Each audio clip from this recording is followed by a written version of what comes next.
अस्सलामुअलैकुम dear students, उम्मीद करता हूँ आप सब दोस्त खैरियत से होंगे, ठीक ठाक होंगे। डियर स्टूडेंट्स, आज की इस वीडियो में हम BSN 7 semester and post RN 3rd semester के सब्जेक्ट लीडरशिप एंड मैनेजमेंट के यूनिट नंबर 12 जो कि हमारे साथ क्वालिटी मैनेजमेंट है, इसको आज हम डिस्कस करेंगे और इसको समझने की कोशिश करेंगे। डियर स्टूडेंट, क्वालिटी मैनेजमेंट को स्टार्ट करने से पहले सबसे ज़रूरी है कि इसके जो टर्म है जो कि क्वालिटी मैनेजमेंट में बहुत ज़्यादा यूज़ होते हैं कॉमनली, उसको हम समझें, तभी हमें क्वालिटी मैनेजमेंट के सही तरीके से समझ आएगी।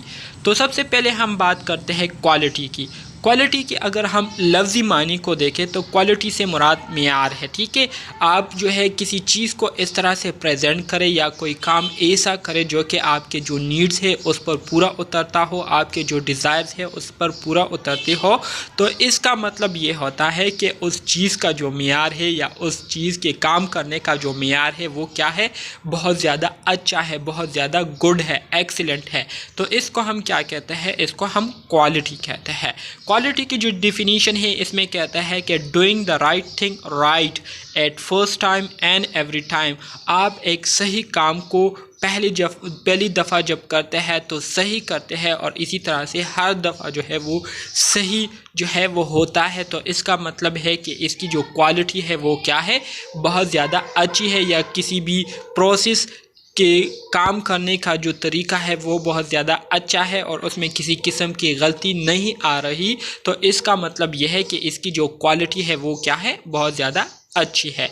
फिर इसके बाद हमारे साथ जो दूसरा टर्म है वो है स्टैंडर्ड। स्टैंडर्ड को अगर हम देखें तो स्टैंडर्ड जो है ये असल में हमारे साथ एक टूल होता है, ठीक है, जिसके ज़रिए हम दूसरे जो इंस्टीट्यूशन होते हैं, दूसरे जो ऑर्गेनाइजेशन होते हैं या जो हेल्थ केयर सिस्टम होते हैं, तो वहाँ पर जो रूल्स रेगुलेशन फॉलो की जा रही होती है, तो उन रूल्स रेगुलेशन को हम क्या करते हैं, इस टूल के ज़रिए कंपेयर करते हैं कि आया ये हमारे की जो ऑर्गेनाइजेशनल बॉडी है, जैसे कि मिसाल के तौर पर PNC पाकिस्तान नर्सिंग काउंसिल जो है ये हमारे साथ क्या है, एक ऑर्गेनाइजेशन है। ठीक है, ये PNC जो है ये ऑर्गेनाइजेशन जो है इसने अपनी एक स्टैंडर्ड जो है उसको जो है मेंटेन रखा हुआ है और इसी स्टैंडर्ड के मुताबिक ये क्या करता है, डिफरेंट इंस्टीट्यूट को विज़िट करते हैं और वहाँ के जो रूल्स रेगुलेशन है, ठीक है, वहाँ के जो तौर तरीके हैं, जिस तरीके से वो स्टूडेंट्स को पढ़ाते हैं, वहाँ का जो इंफ्रास्ट्रक्चर होता है, तो इन सब चीज़ों की क्या करते हैं, PNC रिव्यू करती है, उस पर नज़रसानी करते हैं और देखते हैं कि आया ये लोग हमारे स्टैंडर्ड पर उतर रहे हैं या नहीं, आया हमारे स्टैंडर्ड को ये फॉलो कर रहे हैं या नहीं। तो इसको क्या कहते हैं, इसको स्टैंडर्ड कहते हैं। Collective wisdom of experts is called standard. मिसाल के तौर पर एक इंस्टीट्यूट है, वहाँ पर आपके पास जो है क्वालिफाइड स्टाफ है, ठीक है, वहाँ पर जो रूल्स रेगुलेशन है उसको जो है प्रॉपर तरीके से जो है फॉलो किया जा रहा है। इसी तरह से स्टूडेंट्स के साथ जो है किसी किस्म का प्रॉब्लम जो है वो नहीं है, ठीक है, सारे स्टूडेंट जो है सेटिस्फाई है। तो इसका मतलब यह है कि इस इंस्टीट्यूट की जो स्टैंडर्ड है, रूल्स रेगुलेशन है, ठीक है, वो बहुत ज़्यादा क्या है, बहुत ज़्यादा अच्छे है, जिसकी वजह से यहाँ पर हर तरह का जो क्या कहते हैं, हर तरह की जो एक्टिविटी है वो बेस्ट जा रही है, ठीक है, लोग जो है इससे सेटिस्फाई है। तो इसको हम क्या कहते हैं, स्टैंडर्ड कहते हैं। इसी तरह से एक्रीडिटेशन किसे कहते हैं, एक्रीडिटेशन ये हमारे साथ एक ऐसा अमल होता है, मिसाल के तौर पर अभी मैंने जो PNC का एग्जांपल आपको दिया पाकिस्तान नर्सिंग काउंसिल का, तो पाकिस्तान नर्सिंग काउंसिल जब दूसरे इंस्टीट्यूट विज़िट करते हैं तो वहाँ का जो इंफ्रास्ट्रक्चर होता है उसको जब देखते हैं, वहाँ की जो रूल्स रेगुलेशन होती है उसको जब देखते हैं, वहाँ के जो क्वालिफाइड स्टाफ होते हैं उसको जब देखते हैं, तो इन सब चीज़ों से PNC इंस्पायर हो जाती है और वो फिर उस इंस्टीट्यूट को जो है क्या कर देती है, परमिशन दे देती है, उसको मंजूरी दे देती है कि हाँ आप लोग अपनी इंस्टीट्यूशन जो है चला सकते हैं और अपनी जो इंस्टीट्यूशन के जितने भी टास्क हैं उसको आप कर सकते हैं, क्योंकि आप लोग जो है हमारे स्टैंडर्ड्स पर पूरा उतरते हैं। तो इस अमल को क्या कहते हैं, इस अमल को एक्रीडिटेशन एक्रीडिटेशन कहते हैं, ठीक है। कंप्लायंस विद स्टैंडर्ड मतलब यह है कि इसमें हम डिफरेंट ऑर्गेनाइजेशन की विज़िट करते हैं और उनकी जो कंपेटिबिलिटी या कंपिटेंसी होती है, काबिलियत होती है, उसको हम देखते हैं कि आया हमारी स्टैंडर्ड पर ये पूरी उतरती है या नहीं। तो अगर उतरती हो तो फिर हम उनको मंजूरी दे देते हैं कि हाँ आप इस इदारे को चला सकते हैं। तो इस अमल को क्या कहते हैं? एक्रीडिटेशन कहते हैं, ठीक है। इसी तरह से डियर स्टूडेंट, क्वालिटी के हमारे साथ कुछ एस्पेक्ट्स है, कुछ चीज़ें हैं जो कि हम क्वालिटी में देखते हैं और उसी के बेस पर हम जो है ये डिसाइड करते हैं कि आया इस चीज़ की जो क्वालिटी है वो अच्छी है या बुरी है। तो उसमें पहले नंबर पर हमारे साथ जो फैक्टर आता है वो है मेजरेबल, ठीक है। इसके साथ साथ दूसरा जो फैक्टर है वो है परसेप्टिव और तीसरा जो फैक्टर है वो है अप्रिशिएटिव। मेजरेबल से मुराद ये है कि आप जो टास्क परफॉर्म कर रहे हैं, आप जो एक्टिविटीज़ कर रहे हैं या आपने जो ऑब्जेक्टिव सेट किए हुए हैं, जो गोल्स आपने सेट किए हुए हैं, आया वो मेजरेबल है भी या नहीं। मेजरेबल से मुराद आया वो अचीवेबल है भी या नहीं। इसी तरह से परसेप्टिव से मुराद ये है कि उस ऑब्जेक्टिव के हवाले से लोगों का जो परसेप्शन है, वहाँ पर काम करने वाले जो लोग हैं उनका जो परसेप्शन है, उनके जो पॉइंट ऑफ व्यूज़ है वो क्लियर है या नहीं, उसको वो पूरी तरह से समझ चुके हैं या नहीं। और इसके साथ साथ अप्रिशिएटिव, आपकी जो क्वालिटी है, आप जो सर्विसेज प्रोवाइड कर रहे हैं, आप जो प्रोडक्ट जो है अपने कस्टमर्स को दे रहे हैं, अपने क्लाइंट को दे रहे हैं, या जो केयर अपने क्लाइंट को दे रही है, आया से आपके क्लाइंट सेटिस्फाई है या नहीं और आपको अप्रिशिएट कर रहे हैं या नहीं। तो ये तीन चीज़ें जो है बहुत ज़्यादा मैटर करती है क्वालिटी में, ठीक है।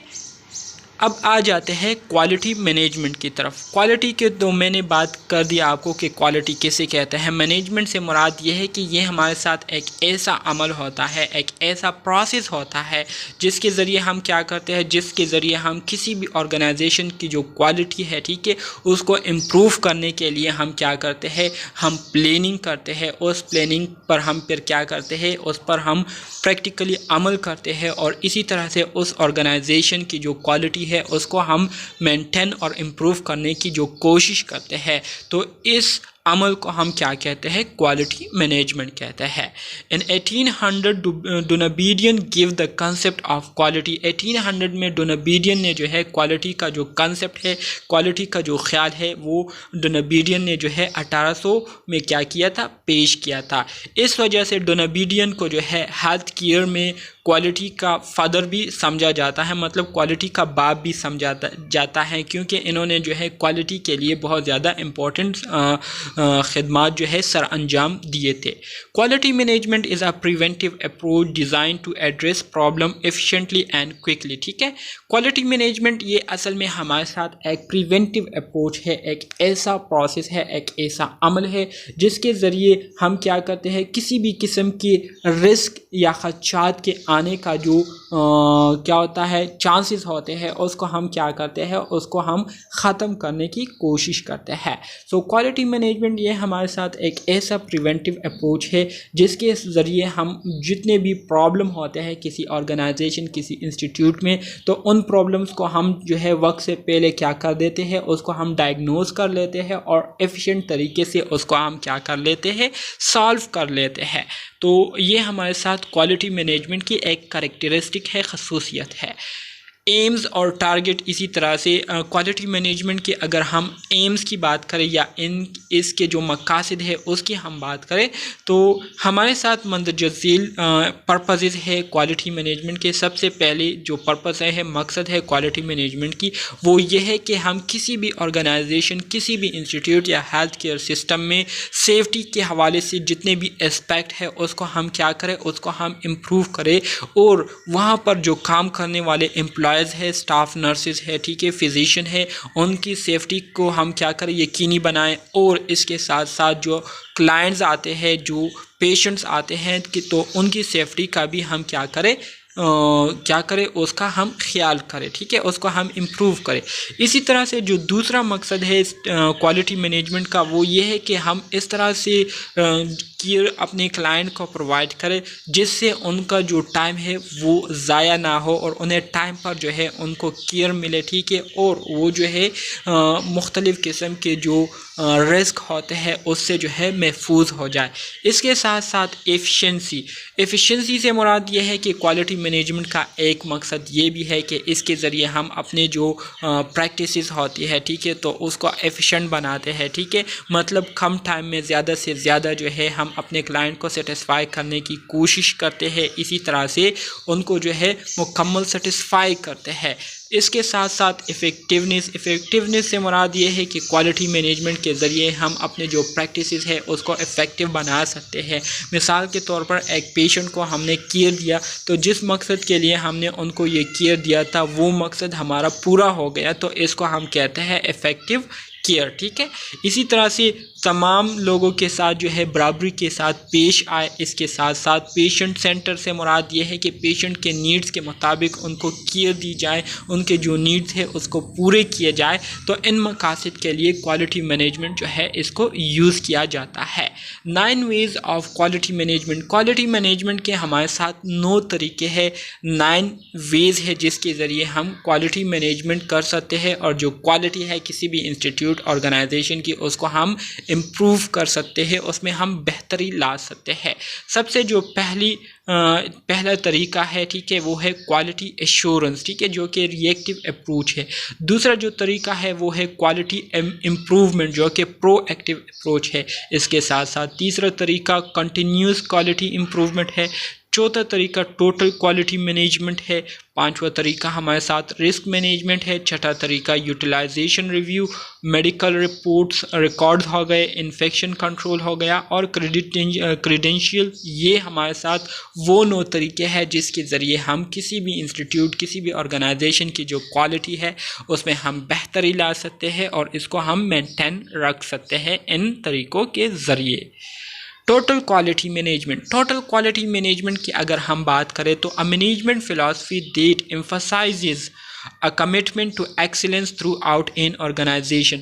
टोटल क्वालिटी मैनेजमेंट से मुराद ये है कि ये हमारे साथ एक ऐसा तरीका है जिसके ज़रिए जितने भी एम्प्लॉयज़ होते हैं और ऑर्गेनाइजेशन में जितने भी कोऑर्डिनेटर्स होते हैं, तो वो इस बात के पाबंद होते हैं कि इन्होंने अपने ऑर्गेनाइजेशन में काम करने के दौरान अपने ऑर्गेनाइजेशन के जितने भी ऑब्जेक्टिव्स हैं उसको पूरा करने के लिए जो है दिन रात मेहनत करनी होगी और खुश दिली से जो है उन्होंने मेहनत करनी होगी, ठीक है, उसमें किसी किस्म की कोताही नहीं करेंगे।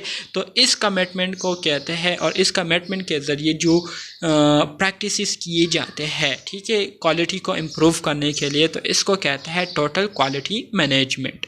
A system of management based on the principle that every member of staff must be committed to maintaining high standards of work in every aspect of organization operations, ठीक है, वही बात है जो कि मैंने आपको कही कि टोटल क्वालिटी मैनेजमेंट ये असल में हमारे साथ मैनेजमेंट का एक ऐसा सिस्टम है जो कि इस उसूलों पर काम करती है कि ऑर्गेनाइजेशन में मौजूद जितने भी एम्प्लॉयज़ हैं उन्होंने अपना जो बेस्ट है वो देना होगा ऑर्गेनाइजेशन को और अपनी ऑर्गेनाइजेशन की जो स्टैंडर्ड है उसको जो है बरकरार रखनी होगी हर लिहाज से, ठीक है।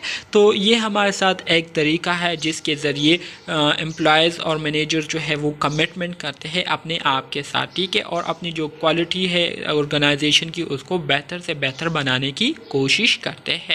फिर इसी तरह से टोटल क्वालिटी मैनेजमेंट के जो बुनियादी करैक्टरिस्टिक्स है वो क्या है, वो हमारे साथ 4 करैक्टरिस्टिक्स है टोटल क्वालिटी मैनेजमेंट के, ठीक है, जिसमें पहले नंबर पर हमारे साथ कस्टमर और क्लाइंट फोकस। कस्टमर या क्लाइंट को जो है किस चीज़ की ज़रूरत है, तो क्लाइंट या कस्टमर के जो नीड्स है उसको हम क्या करते हैं, उसको हम फोकस में रखते हैं, उसको सबसे पहले हम कंसीडर करते हैं। फिर हम क्या करते हैं, टोटल ऑर्गेनाइजेशनल इन्वॉल्वमेंट, फिर उस नीड्स उन जो ज़रूरियात है उसको पूरा करने के लिए टोटल ऑर्गेनाइजेशन जो है ऑर्गेनाइजेशन में मौजूद जो एम्प्लॉयज़ होते हैं उसको हम इन्वॉल्व करते हैं कि किस तरीके से हम अपने क्लाइंट्स के जो नीड्स है उसको पूरा कर सकते हैं और अपने जो क्लाइंट्स या कस्टमर है उनको सेटिस्फाई करके वापस भेज सकते हैं। इसके अलावा use of quality tools and statistics for measurement. जब भी हम मेजरमेंट करें तो मेजरमेंट के दौरान हम क्वालिटी टूल्स और स्टैटिस्टिक जो है उसको हम यूज़ करें, जिससे हमें एक्यूरेट इंफॉर्मेशन या एक्यूरेट जो एवाल्यूएशन हम करते हैं वो हमें मिले, ठीक है, और हमें सही तरीके से पता चले कि आया हमने अपने क्लाइंट्स की जो नीड है उसको पूरे किए हैं या नहीं।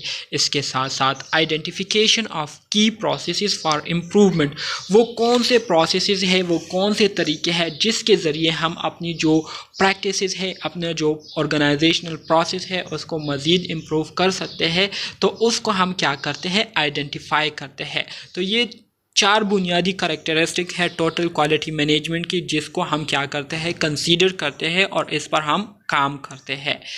Uses of quality tools and statistic for measurement, quality tools and statistic for measurement के लिए हम जो यूज़ करते हैं, तो इसके लिए हम क्या करते हैं, Deming applied the scientific method to the concept of total quality management to develop a model he called the PDCA cycle, ठीक है।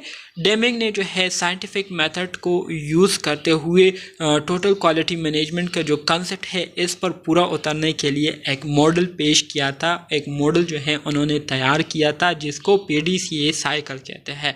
PDCA stand for P stand for plan, D stand for do, C stand for check and A stand for act. मतलब सबसे पहले हमने क्या करना होगा, planning करनी होगी। जब हम प्लानिंग कर लेते हैं तो उस पर हम थोड़ा सा क्या करते हैं, उसको हम थोड़ा सा इम्प्लीमेंट करते हैं। इम्प्लीमेंट करने के बाद फिर हम उसको चेक करते हैं कि आया इससे हमारे डिज़ायर नीड्स पूरे हो रहे हैं या नहीं। अगर पूरे होते हैं तो उसको फिर हम मुकम्मल तौर पर अपने ऑर्गेनाइजेशन पर क्या करते हैं, अप्लाई करते हैं, और फिर ऑर्गेनाइजेशन में मौजूद हर एक एम्प्लॉय जो है उसी मेथड को फॉलो करते हुए क्या करते हैं, अपने रोल्स प्ले करते हैं, ठीक है। इसी तरह से कंटिन्यूस क्वालिटी इम्प्रूवमेंट, ये हमारे साथ दूसरा तरीका है, the process use to improve quality and performance, ठीक है। कंटिन्यूस क्वालिटी इम्प्रूवमेंट ये एक ऐसा अमल है जिसके ज़रिए हम अपने ऑर्गेनाइजेशन की जो क्वालिटी है और वहाँ पर मौजूद जो एम्प्लॉयज़ परफॉर्म कर रहे हैं तो उनकी परफॉर्मेंस को इम्प्रूव करने के लिए हम इस मेथड को क्या करते हैं, यूज़ करते हैं। The purpose of continuous quality improvement program is to improve healthcare by identifying problems, implementing and monitoring corrective actions and studying it effective, ठीक है।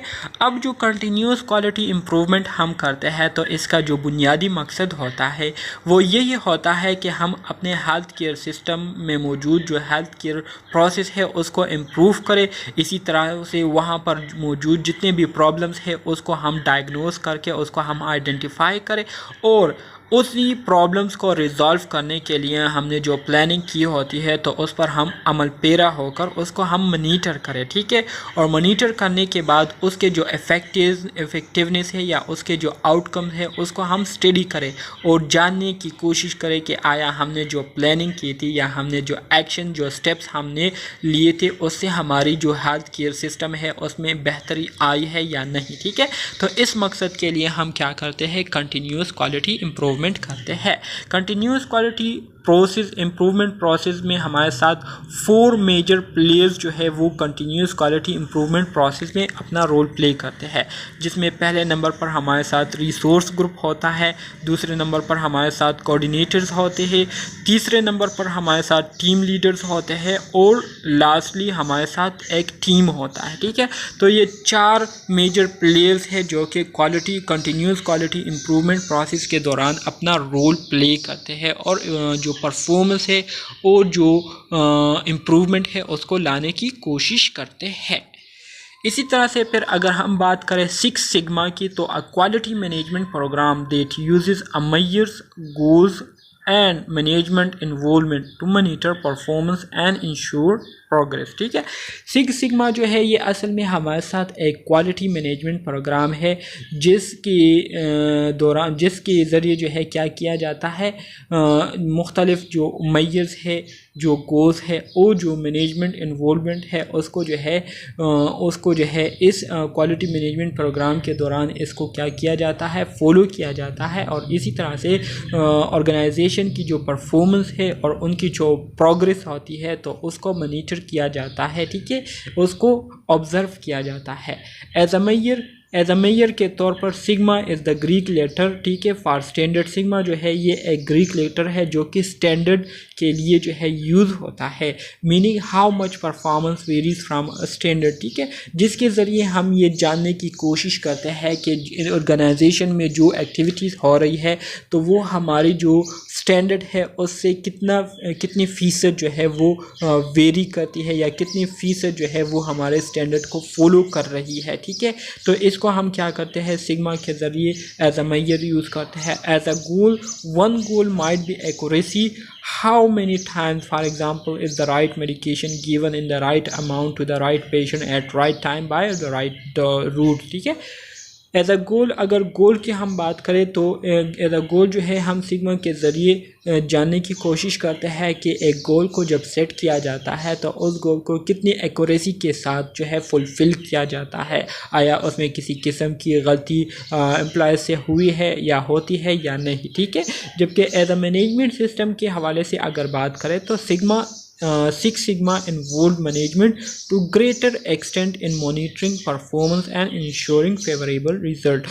Six Sigma के ज़रिए जो है मैनेजमेंट को क्या किया जाता है, इन्वॉल्व किया जाता है ताकि वो क्या करें, ऑर्गेनाइजेशन में मौजूद जो एम्प्लॉयज़ हैं उनकी जो परफॉर्मेंस है उसको मॉनिटर करें और इसी तरह से जो हम डिज़ायर नीड्स है होते हैं या जो डिज़ायर ऑब्जेक्टिव्स होते हैं हमारे, उसको हम देखें कि आया वो अचीव हो रहे हैं या नहीं, ठीक है। The system has 6 team. अब हमारे साथ जो सिस्टम है तो इसके 6 बुनियादी क्या होते हैं, थीम्स होते हैं, ठीक है, जिस पर ये लोग काम करते हैं। सबसे पहले कस्टमर फोकस या पेशेंट फोकस, ये सिस्टम जो है सबसे पहले अपने क्लाइंट को देखते हैं, ठीक है, अपने कस्टमर को देखते हैं कि हमारे कस्टमर या हमारे क्लाइंट को किन चीज़ों की ज़रूरत है। फिर इसी तरह से उसके मुतालिक डेटा को गैदर करते हैं। डेटा को गैदर करने के बाद उस पर प्रोसेस एम्फसिस करते हैं, ठीक है, उस पर काम करते हैं। काम करने के बाद जो है प्रोएक्टिव मैनेजमेंट उसको मैनेज करते हैं। फिर इसी तरह से बाउंड्री लिस्ट कोलैबोरेशन, ठीक है, कि कहाँ तक हमने जो है इसको अचीव कर लिया है और आखिर में फिर हम ये जानने की कोशिश करते हैं aim for perfection tolerate failure, कि आया हमने अपना जो काम है या अपनी जो ज़िम्मेदारी है उसको बखूबी पूरी कर ली है या नहीं, हम उसमें नाकाम हो गए हैं, ठीक है। तो ये 6 काम जो है हम अपने सिस्टम में करते हैं। लीन सिक्स सिग्मा क्या है? लीन सिक्स सिग्मा ये असल में एक क्वालिटी प्रोग्राम है that focuses on improving process flow and eliminating waste. Lean six sigma ये असल में हमारे साथ एक क्वालिटी प्रोग्राम है जिसका बुनियादी मकसद जो प्रोसेस फ्लो है, जिस तरीके से प्रोसेसेस जो है मूव कर रही है या प्रोसेसेस हो रहे होते हैं, तो उस फ्लो को इम्प्रूव करना, उसमें बेहतरी लाना होता है और इसी तरह से जितने भी वेस्ट है उसको एलिमिनेट करना, उसको ख़त्म करना कि किसी किस्म के वेस्ट एक्शन या वेस्ट एक्टिविटी जो है वो हम ना कर ले, ठीक है। फिर इसी तरह से डियर स्टूडेंट मज़ीद आगे बढ़ते हैं, डीमेक मेथड की तरफ आ जाते हैं। डीमेक मेथड क्या है? D stand for define, M stand for measure, A stand for analyse, I stand for improve and C stand for control, ठीक है। सो डीमेक मेथड जो है ये असल में हमारे साथ एक सिक्स सिग्मा प्रोसेस है। इसका बुनियादी मकसद क्या होता है? मेथड्स को इम्प्रूव करना होता है, ठीक है। सो इसमें हमारे साथ जो स्टेप्स इन्वॉल्व है डीमेक मेथड में, उसमें पहला नंबर पर हमारे साथ define what measures will indicate success.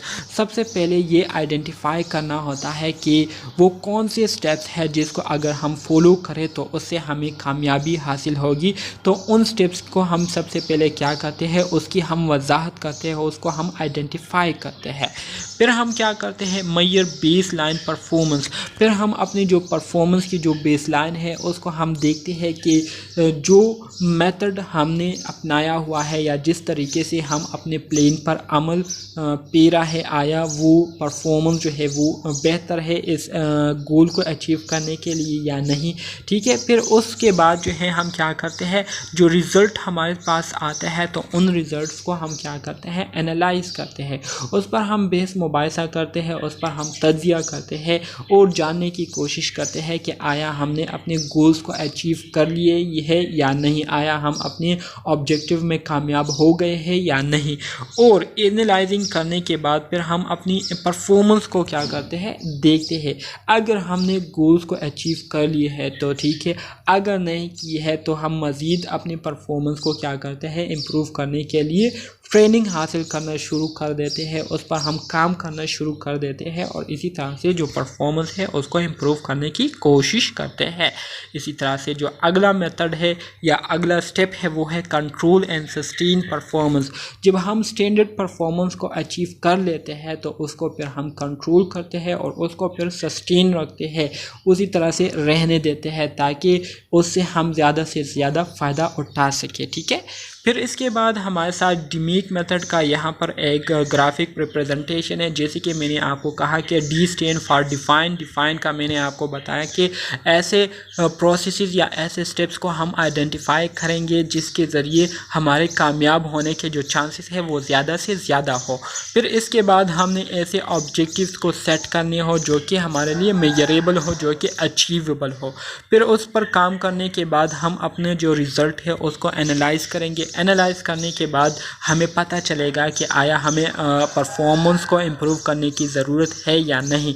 तो हम क्या करेंगे, अगर ज़रूरत हो तो फिर वहाँ पर हम इम्प्रूवमेंट करेंगे और इम्प्रूव करने के बाद फिर उस परफॉर्मेंस को हम कंट्रोल करेंगे और उसको हम सस्टेन रखेंगे। ठीक है, ताकि हमारे जो काम है वो सही तरीके से हो और मुकम्मल हो। ठीक है, फिर इसके बाद joint commission hospital accrediting bodies has adopted mandatory national patient safety goals. ठीक है, दे चार्ज हॉस्पिटल, ये हॉस्पिटल को जो चार्ज करते हैं, हॉस्पिटल को जो चार्ज देते हैं तो इस मकसद के लिए देते हैं कि आइडेंटिफाई पेशेंट करेक्टली, कि वो अपने पेशेंट को जो है सही तरीके से आइडेंटिफाई करें, उनके जो नीड्स है उसको सही तरीके से असेस्ट करें। ठीक है, इसी तरह से इम्प्रूव स्टाफ कम्युनिकेशन, इसके साथ साथ जो स्टाफ है जो कि अपने क्लाइंट के साथ कम्युनिकेशन करते हैं या एक दूसरे के साथ जब वो कम्युनिकेशन करते हैं तो उनकी कम्युनिकेशन जो है वो इम्प्रूव होनी चाहिए, उसमें बेहतरी आनी चाहिए, वो इफ़ेक्टिव कम्युनिकेशन होनी चाहिए। इसी तरह से यूज़ मेडिसिन सेफली, जो मेडिसिन यूज़ हो रहे होते हैं ट्रीटमेंट के दौरान, केयर के दौरान, तो उसको सही तरीके से यूज़ कर दिए जाए और सही सेफ़ तरीके से यूज़ कर दिए जाए ताकि पेशेंट को किसी किस्म का नुकसान ना उठाना पड़े। इसके साथ साथ पेशेंट को इन्फेक्शन से बचाने के लिए जो है उनको चार्ज किया जाता है, पेशेंट की जो सेफ्टी रिस्क है उसको आइडेंटिफाई किए जाते हैं और किसी भी किस्म के मिस्टेक सर्जरी के दौरान होने से जो है बचाया जाता है। ठीक है डियर स्टूडेंट्स, अब हम बात करेंगे रिस्क मैनेजमेंट की। What is risk and what is management. Risk, जैसे कि आप सब दोस्तों को पता है, आप सब स्टूडेंट्स इससे बाखबर है कि रिस्क से मुराद किसी चीज़ के होने का अंदेशा हो या किसी किस्म के ख़तरे होने का अंदेशा हो तो इसको हम क्या कहते हैं, रिस्क कहते हैं। तो रिस्क को हम किस तरह से मैनेज करेंगे, इसकी मैनेजमेंट क्या है, इस पर हम डिटेल के साथ आगे बात करेंगे। What is risk management. Risk management क्या है। Risk management is a component of quality management but it purpose is to identify, analyze and evaluate risks and then to develop a plan for reducing the frequency and severity of accidents and injuries. ठीक है, risk management की अगर हम generally बात करें तो risk management जो है ये असल में हमारे साथ क्वालिटी मैनेजमेंट की एक कंपोनेंट है, एक पार्ट है। ठीक है, लेकिन इसका जो बुनियादी मकसद होता है, जो बुनियादी एम होता है वो यही होता है कि रिस्क मैनेजमेंट के ज़रिए हम क्या करते हैं, किसी भी किस्म के अगर नुकसान होने का अंदेशा हो, ठीक है, किसी भी किस्म के अगर इंजरी के होने का अंदेशा हो तो उन रिस्क को हम क्या करते हैं, उसके आने से पहले उसको हम क्या करते हैं, आइडेंटिफाई करते हैं, उसको हम एड्रेस करते हैं, उस पर हम तज्जिया करते हैं, बहस मुबाहिसा करते हैं और इसी तरह से उसको फिर हम क्या करते हैं, उसको हम फिर रिमूव करते हैं ताकि हम अपने क्लाइंट को जो है इंजर्ड होने से बचाए और उनको जो है नुकसान नुकसान होने से हम उनको क्या करें, बचाएं। तो इस मकसद के लिए हम जो प्लानिंग करते हैं और उस प्लानिंग के मुताबिक अमल करके उन खदशात को जब हम ख़त्म करते हैं, रिड्यूस करते हैं, कम करते हैं, तो इस पूरे अमल को हम क्या कहते हैं, इस पूरे अमल को हम रिस्क मैनेजमेंट कहते हैं। ठीक है, risk management is a continuous daily programme of detection, education and intervention. ठीक है, ज़ाहिरी बात है रिस्क मैनेजमेंट ये एक कंटिन्यूस प्रोसेस है जो कि हम रोज़मर्रा की ज़िंदगी में डेली बेसिस पर रूटीनली हम इसको परफॉर्म करते हैं और हर रोज़ जो है हम आइडेंटिफाई करने की कोशिश करते हैं कि अगर कहीं पर किसी जगह जो है क्लाइंट को उनके हेल्थ को जो है नुकसान पहुंचने का ख़तरा हो या जो स्टाफ मेंबर हैं उनको नुकसान होने का ख़तरा हो, तो उन रिस्क को हम क्या करें, उन रिस्क को हम डिटेक्ट करें। इसी तरह से उन रिस्क को ख़त्म करने के लिए फिर हम क्या करें, लोगों को एजुकेट करें और उस पर हम अमल करके फिर उन रिस्क को हम क्या करें, ख़त्म कर सके। ठीक है, a risk management programme involves all departments of the organisation. The programme must have high level commitment including that of the chief executive officers and the chief nurse. ठीक है, इसी तरह से रिस्क मैनेजमेंट प्रोग्राम में हमारे साथ तमाम department जो है ऑर्गेनाइजेशन के वो शामिल होते हैं और जो प्रोग्राम होता है उसका जो कमिटमेंट है उन प्रोग्राम में मौजूद जो एम्प्लॉयज़ होते हैं वो हाई कमिटमेंट वाले होने चाहिए कि वो अपने काम को जो है ज़िम्मेदारी के साथ जो है उसको पूरा कर सके, उसको निभा सके। ठीक है, और इसी तरह से लोगों को जो है किसी भी किस्म के ख़तरे या किसी भी किस्म की इंजरी होने से उनको हम क्या करें, महफूज करें। Risk management programme, risk management programme consist of, risk management programme जो है ये हमारे साथ मंदरजा झेल स्टेप्स पर मुश्तमिल होता है। सबसे पहले क्या होता है, identify potential risk for accident, injury और financial loss. Formal and informal communication with all organizational department are essential to identify problem areas. ठीक है, सबसे जो पहला काम होता है रिस्क मैनेजमेंट प्रोग्राम में वो यही होता है कि उन तमाम खदशात को आइडेंटिफाई किया जाता है जिसकी वजह से एक्सीडेंट, इंजरी या फाइनेंशियल लॉस का ख़तरा होता है। ठीक है, सो इस मकसद के लिए फॉर्मल और इनफॉर्मल कम्युनिकेशन की जाती है ऑर्गेनाइजेशन के तमाम डिपार्टमेंट के साथ, ताकि जितने भी एरियाज़ हैं जहां से क्लाइंट्स को या जो स्टाफ मेंबर्स हैं उनको नुकसान पहुंचने का खदशा हो तो उसको क्या कर दिया जाए, उसको आइडेंटिफाई कर लिया जाए, उसको मालूम कर लिया जाए।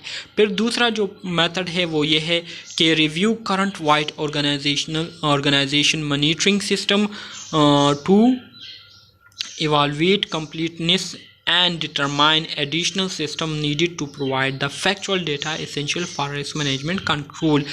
फिर क्या करना होता है, फिर जो ऑर्गेनाइजेशनल मॉनिटरिंग सिस्टम है उन्होंने जो है रिव्यू करना होता है, पूरी ऑर्गेनाइजेशन को उन्होंने क्या करना होता है, देखना होता है और मालूम करना होता है कि आया ऑर्गेनाइजेशन की जितनी भी सेफ्टी मेजर्स है वो कंप्लीट है या नहीं, और अगर किसी किस्म की मज़ीद सिस्टम की उनको ज़रूरत हो तो उसको क्या करें, उसको प्रोवाइड करके जो जितने भी रिस्क मैनेजमेंट कंट्रोल है उसको हासिल किया जाए और क्लाइंट्स को जो है मुख्तलिफ़ खदशात से महफूज कर दिया जाए।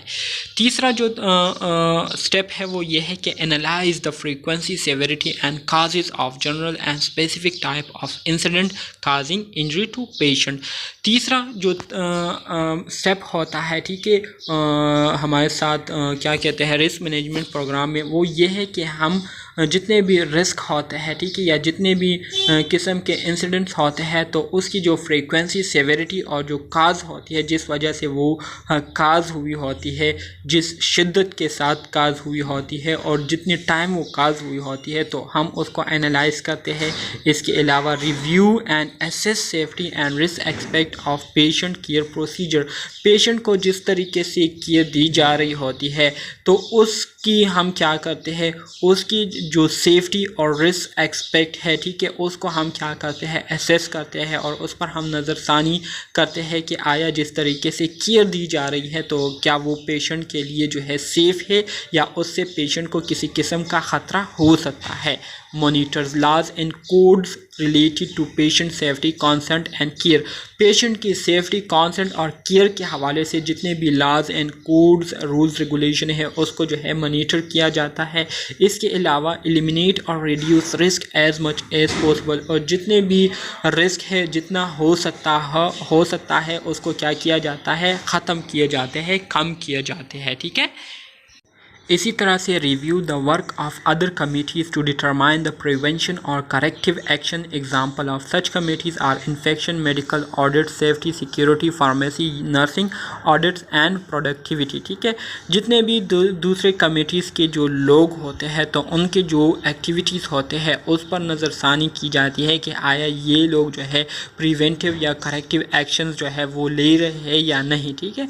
इसके अलावा identify needs for patient, family, personal education and appropriate educational programme.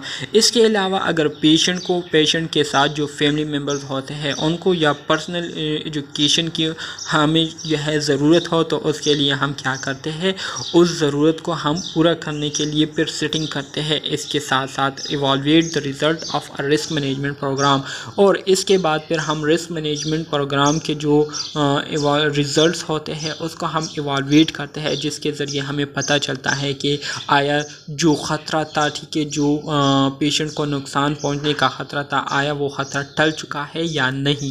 Provides periodic report to administration, medical staff and the board of director. और इसी तरह से वक्तन फ़वक्तन जो है हम रिस्क मैनेजमेंट के हवाले से रिपोर्ट जो है अपने एडमिनिस्ट्रेशन, मेडिकल स्टाफ और बोर्ड ऑफ डायरेक्टर्स को क्या करते रहे, पेश करते रहे। ठीक है।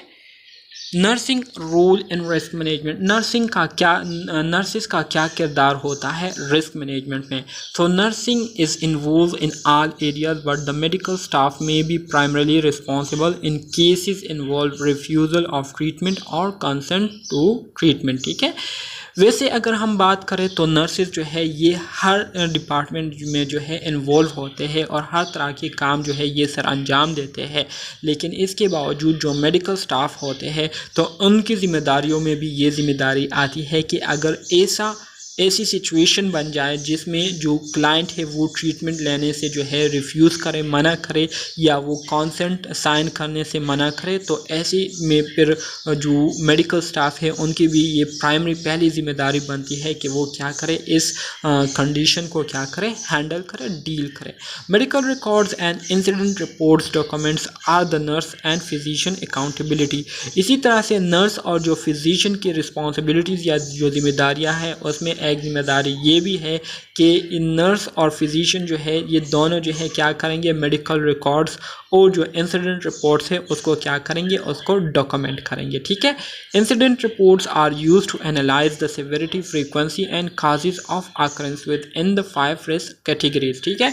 इंसिडेंट रिपोर्ट जो है ये इस मकसद के लिए यूज़ किए जाते हैं ताकि जो एक्सीडेंट काज हुआ है तो उसके पीछे क्या वजह है, किस शिद्दत से जो है वो इंसिडेंट काज हुआ है और कितनी बार जो है वो काज हुआ है, तो इसको जो है रिकॉर्ड करने के लिए इंसिडेंट रिपोर्ट जो है ये पेश किया जाता है, ये बनाया जाता है। ठीक है। High risk area in health care fall into 5 general categories. इसी तरह से वो एरियाज़, वो प्रोसेसेस जहाँ पर ज़्यादा से ज़्यादा रिस्क का ख़तरा होता है, ज़्यादा से ज़्यादा जो है नुकसान का ख़तरा होता है, तो वो हमारे साथ 5 कैटेगरीज़ में उसको जनरली तकसीम किया गया है, जिसमें पहली जो कैटेगरी है उसको हम मेडिकेशन एरर्स कहते हैं। दूसरी जो कैटेगरी है वो कॉम्प्लिकेशन फ्रॉम डायग्नोस्टिक और ट्रीटमेंट प्रोसीजर। तीसरा जो तरीका है या जो एरिया है, ठीक है, वो है मेडिकल लीगल इंसिडेंट्स, पेशेंट और फैमिली डिससेटिस्फेक्शन विद केयर। इसके अलावा रिफ्यूज़ल ऑफ ट्रीटमेंट और refusal to sign consent for treatment. ठीक है। मेडिकेशन एरर में क्या होता है, a reportable incident occur when a medication और fluid is omitted, the wrong medication और फ्लूइड इज एडमिनिस्टर्ड। ठीक है। मेडिकेशन एरर से मुराद ये है कि जब मेडिसिन दिए जाते हैं या दे दिए जाते हैं, एडमिनिस्टर कर दिए जाते हैं पेशेंट को, तो पेशेंट उसको दोबारा उल्टी करके निकाल देता है, या जो मेडिसिन पेशेंट पेशेंट को दिए गए होते हैं तो वो गलत मेडिसिन या फ्लूइड होता है, ठीक है, या उसको जो है गलत पेशेंट को दे दिए गए होते हैं या गलत टाइम पर उसको दे दिए गए होते हैं, तो इस तरह के जो एरर्स होते हैं इसको मेडिकेशन एरर कहते हैं। फिर इसके बाद हमारे साथ डायग्नोस्टिक प्रोसीजर एरर्स की अगर हम बात करें तो any incident occurring before, during और after such procedures is blood sampling, biopsy, x-ray examination, lumbar puncture और invasive procedure is categorize is diagnostic procedure incident. Diagnostic procedure incident से मुराद ये है कि जो केयर पेशेंट को दी जा रही होती है तो केयर देने से पहले, केयर देने के दौरान या केयर देने के बाद जो इंसिडेंट वाक़या होते हैं, जो हादसा पेश आते हैं, ठीक है, सच प्रोसीजर करने के बाद, तो इस तरह के जो एरर्स होते हैं इसको डायग्नोस्टिक एरर्स या डायग्नोस्टिक प्रोसीजर्स एरर कहते हैं। इसी तरह से मेडिकल लीगल इंसिडेंट में क्या है, इफ़ अ पेशेंट और family refuse treatment as order and prescribe और refuse to sign consent form, the situation is categorize as a medical legal incident. इसके अलावा अगर ऐसी सिचुएशन आ जाए जहां पर पेशेंट जो है वो केयर को वो रिफ्यूज़ करे, वो जो है अपनी ट्रीटमेंट मज़ीद नहीं करना चाहते, ठीक है, और वो इनकार कर ले मेडिसिन खाने से, या जो फैमिली मेंबर्स है वो वहाँ पर जो है उनको केयर देने से क्या करे, इनकार करे, या कॉन्सेंट फॉर्म को जो है वो साइन करने से इनकार करे, तो इस तरह की जो सिचुएशन है इसको फिर हम मेडिकल लीगल इंसिडेंट एरर कहेंगे, ठीक है। Patient and family dissatisfaction with care. When a patient or family indicates general dissatisfaction with care and the situation cannot be resolved, then the incident report is filed. इसके अलावा ऐसी condition, ऐसी situation जहाँ पर patient या patient के साथ जो अटेंडेंट आए हुए होते हैं वो जो है आप जो केयर दे रहे होते हैं क्लाइंट को और वो उस केयर से डिससेटिस्फाई हो, तो ऐसी कंडीशन में हमारे साथ फिर पेशेंट और family dissatisfaction with care error होता है, ठीक है। Incident report accurate and comprehensive report on unplanned or unexpected occurrence that could potentially affect a patient, family members और staff is called incident report.